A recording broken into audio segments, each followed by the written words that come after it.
Nous allons commencer par vous parler un peu de l'histoire de Pompéi, puis de quelques lieux de la ville, et enfin de la catastrophe de 79 après Jésus-Christ.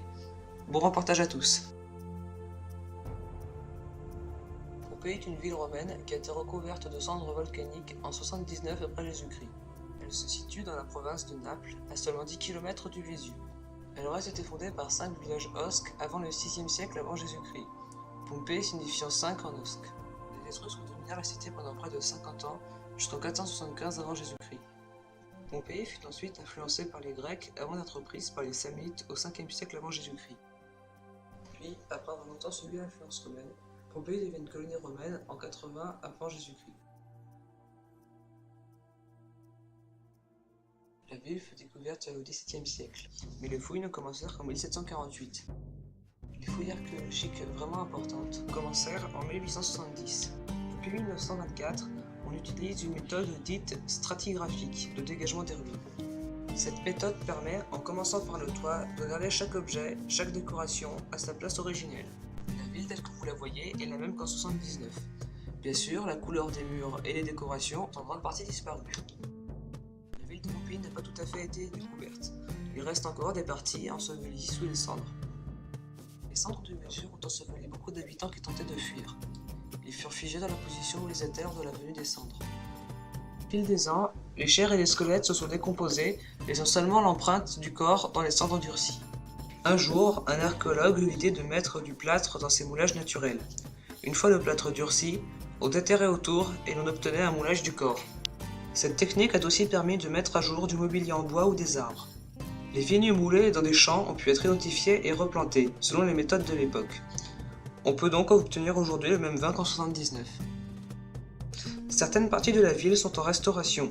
Il ne faut donc pas s'étonner de voir des échafaudages un peu partout. Nous allons maintenant vous présenter quelques lieux de Pompéi.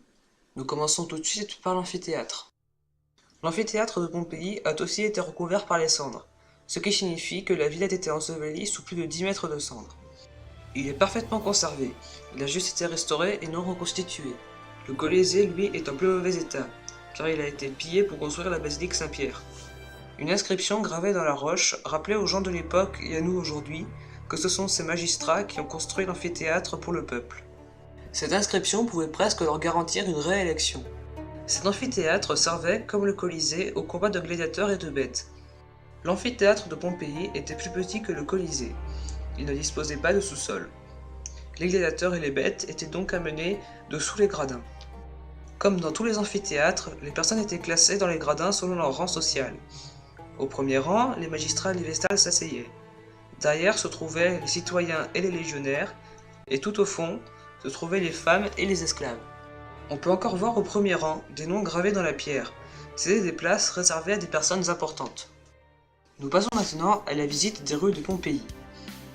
La rue principale était à double sens pour les chars. On peut encore voir les traces des roues sur les pavés. Cette rue se rendait au forum, et la rue était sale. En effet, elle ne disposait pas de système d'égout. C'est pourquoi les Romains, très en avance sur leur temps, ont construit des trottoirs réservés aux piétons. Avec plusieurs centaines d'années d'avance, les Romains avaient aussi inventé les passages piétons. Les habitations, avec de très grandes portes, étaient en fait des magasins. Pour les Romains, le repas le plus important de la journée était le dîner. C'est pourquoi à midi, ils ne mangeaient pas beaucoup. Dans cette rue, de nombreux magasins vendaient un encas et une boisson pour ceux qui avaient de l'argent. Il faut savoir que la vie était beaucoup moins chère à l'époque. Ainsi, pour l'équivalent d'1 euro, vous pouviez bien manger à midi. Nous arrivons maintenant dans les thermes. Les thermes étaient des bains publics très répandus chez les Romains. Les thermes de Stabiès se situaient dans la rue menant au forum. Comme nous vous l'avons déjà dit, la vie était beaucoup moins chère avant. Les thermes étaient à l'équivalent de 50 centimes d'euros, souvent payés par un magistrat en quête de popularité. Ainsi, tout le monde pouvait y accéder. Ils étaient en restauration en 79, suite à un tremblement de terre en 62 après Jésus-Christ. Les hommes et les femmes y avaient accès à des horaires différentes. Les personnes entraient dans un vestibule qui servait de vestiaire, où l'on pouvait s'asseoir et poser ses vêtements. Certaines personnes laissaient parfois même un esclave devant leurs affaires pour les protéger. On passait d'abord au trépidarium, bain tiède, pour s'habituer à la chaleur. puis au caldarium, bain chaud, et enfin dans le frigidarium, bain froid. Les deux premiers étaient chauffés grâce à de l'air chaud qui circulait dans le vide entre les cloisons. L'eau chaude était chauffée dans un four et venait directement d'un aqueduc, puis elle était amenée dans les bains via les canalisations. Nous terminons notre visite des lieux de Pompéi avec le Forum. Le Forum était le centre de la vie romaine. Les Romains s'y retrouvaient pour se faire connaître, parler de politique et d'affaires. Il y avait des magasins, des temples, des institutions civiles, bref, c'était le cœur de la ville. Le Forum de Pompéi était une place rectangulaire de 38 mètres par 142 mètres. Le Forum était pavé, il ne reste aujourd'hui que quelques plaques. Les véhicules y étaient aussi interdits. Le Vésuve culmine à 6280 mètres d'altitude et surplombe la baie de Naples. C'est lui qui est à l'origine de l'éruption de 79. Il est l'un des volcans les plus dangereux du monde en raison de son caractère explosif et de la forte population aux alentours. La date la plus connue de l'éruption de 79 est le 24 août, mais d'autres parlent du 24 octobre. Nous prendrons donc le 24 août comme date de l'éruption. L'éruption dura 2 jours, entre le moment où le volcan a explosé et le moment où Pompéi a été enseveli. Le volcan avait déjà donné des signes de son éruption, comme le tremblement de terre de 62.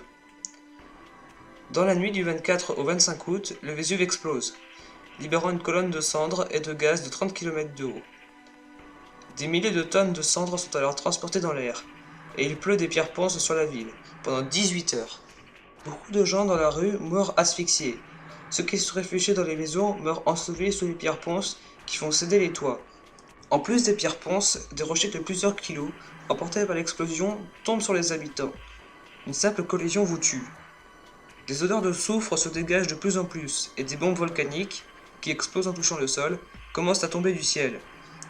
Les gens commencent à fuir, et des nuées ardentes dévalent les pentes jusqu'à ce que le cône de cendres s'écrase sous son propre poids et dévale les pentes en quelques minutes. Les habitants restés dehors sont ensevelis sous les nuées et restent figés dans leur position. La plupart sont morts avant la nuée à cause de la chaleur. Les nuées ardentes devaient avoir une température de 400 degrés, soit celle d'un four. Pompéi sera comme Herculanum et d'autres villes ensevelies sous des dizaines de mètres de cendres volcaniques.